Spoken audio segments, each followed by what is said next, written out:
বলেছি তোমরা এটা বন্ধ করো।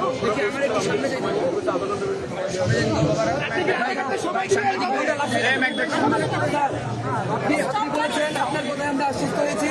আপনি বলেছেন যে আপনি থাকা অবস্থায় বন্ধ করে যাবেন, থাকা অবস্থায় কোনো প্রমাণ ছাড়বো না। আচ্ছা আচ্ছা, স্যারের সঙ্গে কথা বলি। স্যার, ক্যাম্পাসের ক্রিয়াশীল সকল ছাত্র সংগঠন, স্যার আমরা জামাতের বিরুদ্ধে বিশ্বাসী না। স্যার ক্যাম্পাসের ক্রিয়াশীল সকল ছাত্র সংগঠন এখন পর্যন্ত অনেক দায়িত্বশীল ভূমিকায় আছে। আমরা চাচ্ছি না এই ক্যাম্পাসে আমরা কোনো ধরনের বিচ্ছিন্ন ঘটনা ঘটুক। ঢাকা বিশ্ববিদ্যালয়ের শিক্ষার্থীরা এখন ক্ষুব্ধ, শোকস্তব্ধ। তারা যদি হচ্ছে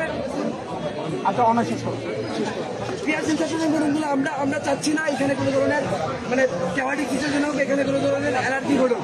এই বিশ্ববিদ্যালয়ের মাটিতে যারা সারাদিন ব্যাপী রাজাকারদের ছবি প্রদর্শনী করালো, আপনি থাকা অবস্থায় সেটা আপনি বলেছেন যে বন্ধ করে যাবেন। আপনার কথায় আমরা আশ্বস্ত হয়েছিলাম, কিন্তু এখন পর্যন্ত আমরা দেখছি যে তারা ভিতর থেকে বিভিন্ন ধরনের উস্কানিমূলক কথা বলছে এবং তারা বিভিন্ন ধরনের ট্যাগিং ছুঁয়ে দিচ্ছে।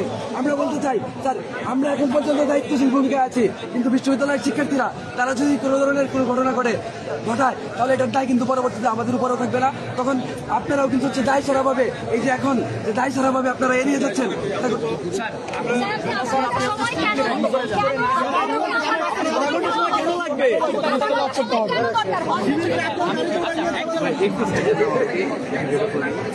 এখানে আজকে একটা চেয়ার হবে, এইটা সামনে ভাই মোবাইলটা পরে আপনারই এবার প্যারা করবে।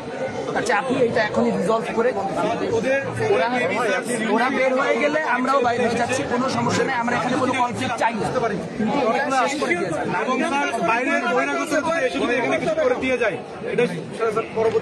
পুরা সারা দেশে অনেক ছেলেপেলে আসলে বাইরে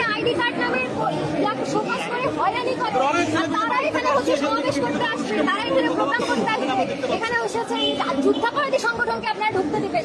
যুদ্ধাপরাধী সংগঠন বেশি আরাম আর ক্যাম্পাসের শিক্ষার্থীরা বেশি হারাম। আপনি যুদ্ধাপরাধী সংগঠন বন্ধ করে দিয়ে মানে কি আপনি একটু ঘুরে নেন না, আমাদেরও তো প্রয়োজন। আপনি আপনার এখান না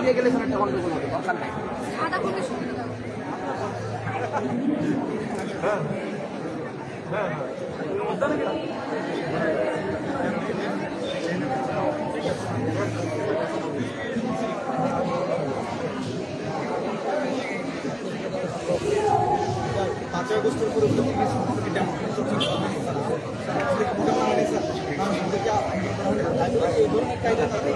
বলে আসছি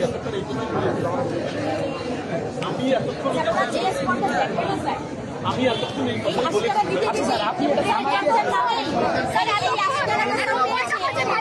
এখন কয়টা বাজে বন্ধ করতেছি। আমাদের বাইরে ছিলাম, আমরা প্রোগ্রাম দেই নাই, কোনো কিচ্ছু নাই। হয়ে গেছে আর তাহলে কি আমরা থাকা অবস্থায় ক্যাম্পাসে ঝামেলা হয়েছে।